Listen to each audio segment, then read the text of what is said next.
빨리 집 안 사면 바보라고 자꾸 이야기하죠. 그래서 집 산 사람들 자산은 늘었어요. 뭐 5억짜리 집이 10억이 되면 자산 10억 부자가 되었죠. 그런데 그 5억짜리 집을 살 때 뭐 4억을 대출을 꼈다. 그래서 순자산은 1억에서 6억으로 늘어나죠. 그래서 자산은 늘어났는데 그 사람들이 지금 사람답게 살고 있느냐? 영끌에서 산 사람들. 영끌이란 게 뭐예요? 진짜 허리띠 졸라 맬 대로 졸라 매고 다 빚내서 진짜 최소한의 생활하면서 집을 산 사람들이죠. 나는 부자야, 10억 부자야. 그런데 내가 지금 돈이 없으니까 밥 좀 사줄래? 이게 현실이죠. 그러면서 그런 사람들이 엄청 성공한 사람들이냐? 자산은 늘었지만 인간답게 생활하는 것이 부족해진 사람들이 엄청나게 승자있냐? 이야기를 많이 했죠. 그러면서 사람들의 상대적 박탈감을 유도해서 지금 집 사라, 지금 집 사라. 언론들이 계속 이야기하고 있던 거죠. 요즘에 상대적 박탈감을 많이 느낀대요. 왜? IT 연봉 6천대 찍고 개발자들은 몸값이 떡상인데 나는 하면서 직장인 박탈감 심화된다. 개소리 집어치우세요. 옆에 IT 하는 사람 좀 아는 사람 있나요? 제 친구 중에 한 명은 120만원 받았어요. 월 수입. 일하는 시간은 8시부터 밤 12시, 1시, 2시 이렇게 일하는 사람들이에요. 능력대로 버는 거죠. 일해서 버는 거예요. 예를 들어서 한때 엄청 떴었던 거 네모 9 비열 이런 것들 떴을 때 그 당시에 호황 타면서 돈 많이 벌었죠. 그러면은 스몰 비어집 장사 잘돼 자영업자들 상대적 박탈감 이런 식으로 얘기해요. 근로소득에 대해서 자꾸 상대적 박탈감을 이야기를 하느냐. 그러면서 자꾸 이런 조사하고 있는데 실질적으로 진짜 상대적 박탈감은 이게 아니죠. 근로소득에서 박탈감 느끼는 것보다 더 심하고 원래 진짜로 상대적 박탈감을 느껴야 되는 건 뭐예요? 요거죠. 지금 LH 땅 투기, 이 CK 내 땅 투기 하는 놈들 언뜻 보면 내 땅 투기죠. LH 로남불 하고 있는 것들 이런 게 박탈감이죠. 엄청난 불로소득 정보만 가지고 있고 돈만 가지고 있고 이런 사람들이 엄청나게 불로소득을 올리는 것 이게 진짜 상대적 박탈감이죠. 치솟는 집값이 신분을 결정한대요. 신분이란 표현을 썼어요. 이게 신분이에요? 왜 집값이 신분이에요? 그런데 자꾸 이런 단어를 써간다. 그러니까 상대적 박탈감을 심화시켜서 지금이라도 빨리 집 사라 이렇게 유도하는 거죠. 그러면서 상대적 박탈감을 가장 강하게 유도해서 지금이라도 빨리 집 사야 돼 라는 심리를 만들어주기 위한 단어 개발한 게 뭐가 있죠? 벼락거지죠. 자, 실질적으로 벼락거지는 거지가 됐나요? 옆에 집값이 올라서 내 연봉이 줄어들었고 처분 가능 소득이 줄어들었나요?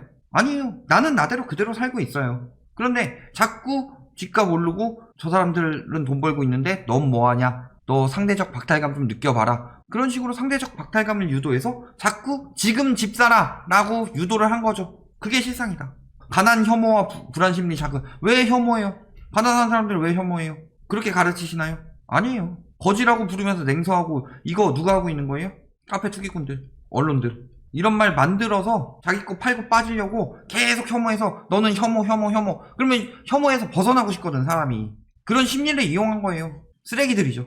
사람 비하하고. 그러면서 이런 얘기 상대적 박탈감이 계속 심화되는 이런 기사들 나오죠. 진작에 집 살 걸. 3년 전에 산 아파트가 전세가 지금 이 정도 됐다. 매매가가 갔다.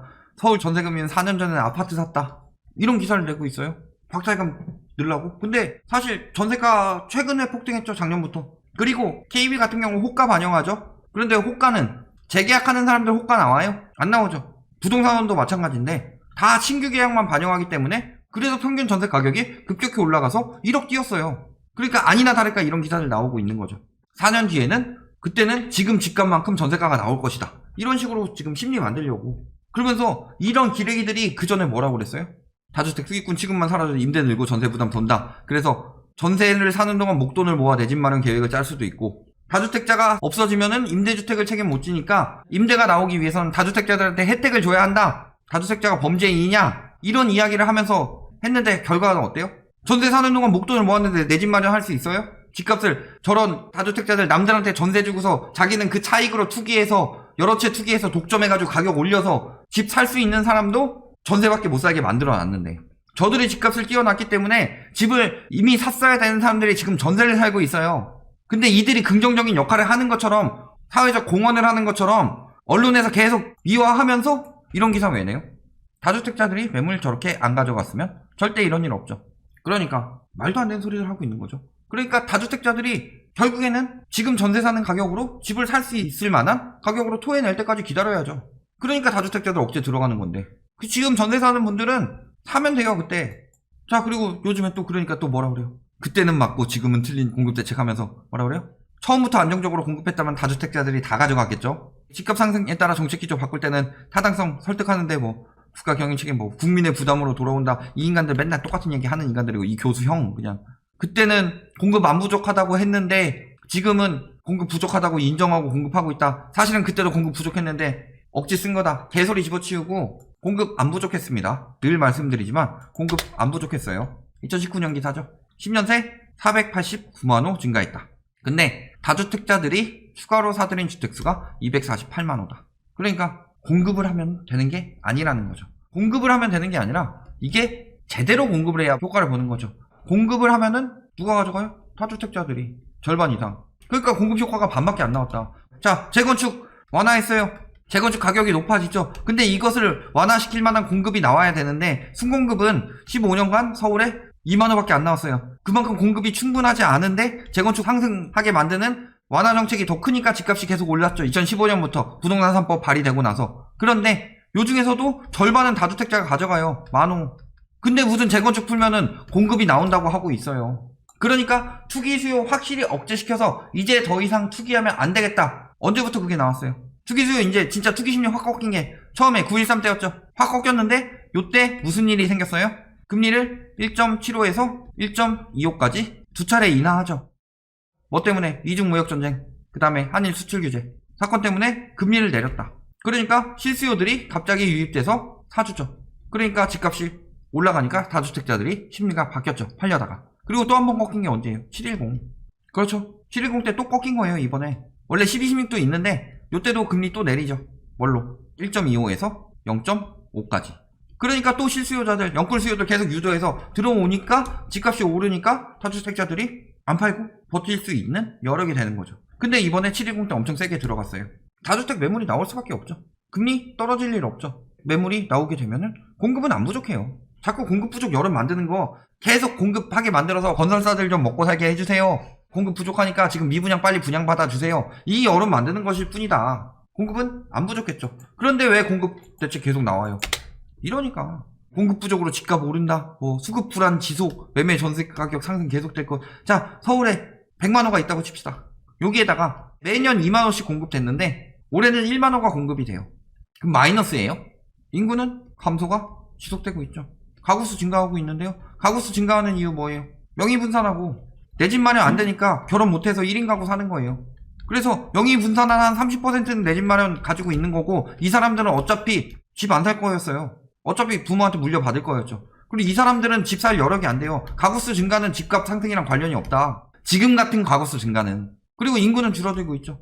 앞으로 장기적으로 수요 감소할 수밖에 없죠. 그리고 아무리 조금 공급되더라도 집은 늘어나고 있는 거예요. 그런데 계속 이런 여론 만들죠. 여론 만들어서 매매가 계속 오른다, 전세가 계속 오른다 이렇게 때려버리니까 언론이 오르니까 아무리 정책을 잘 해놔도 가장 중요한 거는 심리를 잡는 건데 심리가 안 잡히죠. 그러니까 공급 정책이 나온 거예요. 그래서 저 난리를 쳐댄 언론들 때문에 공급 정책이 나왔고 따라서 원래는 공급 정책이 제대로 안 나오면 인구 감소되더라도 이 정도 수준에서 주기가 나와야 되는데 그렇게 떨어졌을 때 공급 쏟아져 버리면은 주기가 안 나오고 계속 떨어질 수 있다. 일본이나 이탈리아처럼 그리스나 이런 데처럼 장기 침체가 올 수 있다는 거죠. 장기 침체가 만들어지는 형국이 될 것이다. 그러니까 공급 부족 안 했는데 심리 잡으려고 공급을 낸 거고 그런데 그 공급이 들어오게 되는 순간부터는 작살이 날 것이다. 인구 계속 줄어들고 있죠. 1000만 깨졌어요. 내국인, 외국인. 부동산 급등해서 서울 밖으로 밀려나고 있고 수요가 계속 줄어들고 있고 계속 저렇게 집 사라 돈 모아서 집 사라 해서 집값 폭등시켜가지고 생겨난 문제가 뭐예요? 저출산. 집값 때문에 저출산이 일어나고 있어요. 이런 상황에서 지금 경기 위험해지고 있고 가계부채가 폭발 직전 상황이라서 지금 부채를 억제하고 자산 거품을 빼야 할 시기에 계속 집값 오른다 해서 저출산을 만들고 나라를 망하게 하고 있어요. 지금 0.8대죠. 고령화 심하고 인구 감소가 급격히 일어나고 있다는 일본도 1은 넘어요. 나라를 좀 먹으려고 하고 있는 매국노들이라 집값 오른다고 하는 것들 이 와중에도 급등 지역일수록 악이 안 낳는다고 하고 있죠. 통계청 조사. 출산율, 조출산율, 합계 출산율, 출생아 수 다 감소하고 있죠. 전 지역에서 감소하고 있어요. 나라 망하라고 고사 지내고 있는 거죠. 집값 오르라고 하는 것들. 자, 지금 집 안 사면 바보라고 계속 유도해서 영끌해서 집 사게 만들죠. 자, 그러면은 첫 번째 무주택자는 어떻게 되느냐. 집을 살 수 없는 사람들 결혼을 포기하죠. 그럼 당연히 출산율은 떨어질 수밖에 없죠. 영끌한 사람들은 어떻게 돼요? 결혼까지는 할 수 있죠. 그런데 돈이 없죠. 애들한테 교육시킬 돈도 없어요. 하우스 푸어가 돼버렸어요. 돈 좀 모으고 애 낳자. 학원은 보내야 될 거 아니냐. 그러는 동안 돈 벌어 처먹은 것들 차이 남긴 애 더 나요 이들? 그렇진 않죠. 몇몇 배불리기 위한 상황에서 언론들이 그것을 동참하고 지금 사야 할 때다, 영끌해야 될 때다, 패닉바잉 해야 될 때다, 너네 안 사면 벼락 거지 이러고 있으니 언론이 언론의 역할을 하고 있냐. 2012년 기사죠. 누가 하우스 푸어가 돼요? 30, 40대들이 하우스 푸어가 되더라. 특히 30대 40대 앞질렀대요. 30대가 왜? 무슨 일이 있었길래?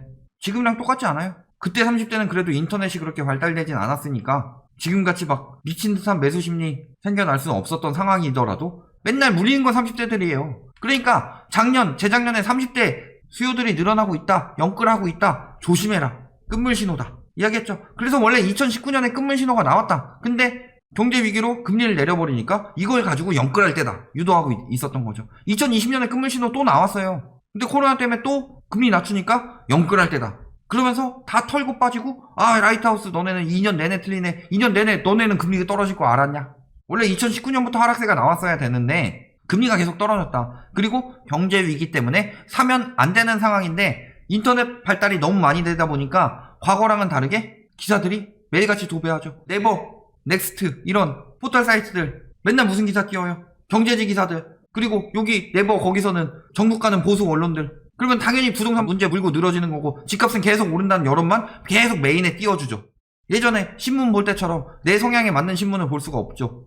포털에서 메인을 맨날 그것만 띄워주는데 그러니까 집값 계속 오른다고 생각하고 30대들 집 사는 거고 물려서 망하는 거고. 근데 과거보다 훨씬 더 많이 늘어났죠. 그렇다는 건 무슨 소리예요? 이번 때 4, 5년 정도 떨어졌죠. 이번에는 더 길게 갈 수밖에 없죠. 왜? 30대들 하우스푸어 앞으로 한창 경제를 이끌어 나가야 돼, 국가를 이끌어 나가야 될 젊은 세대들이 더 많이 물릴수록 나중에 침체는 길어질 수밖에 없다. 결론, 빨리 안 사면 바보예요. 능력에 맞지 않게 사면 바보가 됐다. 이것은 과거부터 늘 있었던 일이고 그 사람들이 몇 년 후 하우스푸어가 돼서 큰 손해 수십 년치 혹은 평생 벌 돈을 날리면서 투기꾼들이 차익 보고 빠질 수 있도록 도와준 바보가 되어버린 것이었다. 이제는 더 이상 내릴 금리도 없습니다. 영끌 절대 들어가면 안 됩니다. 라는 사실 꼭 알아두시기 바랍니다.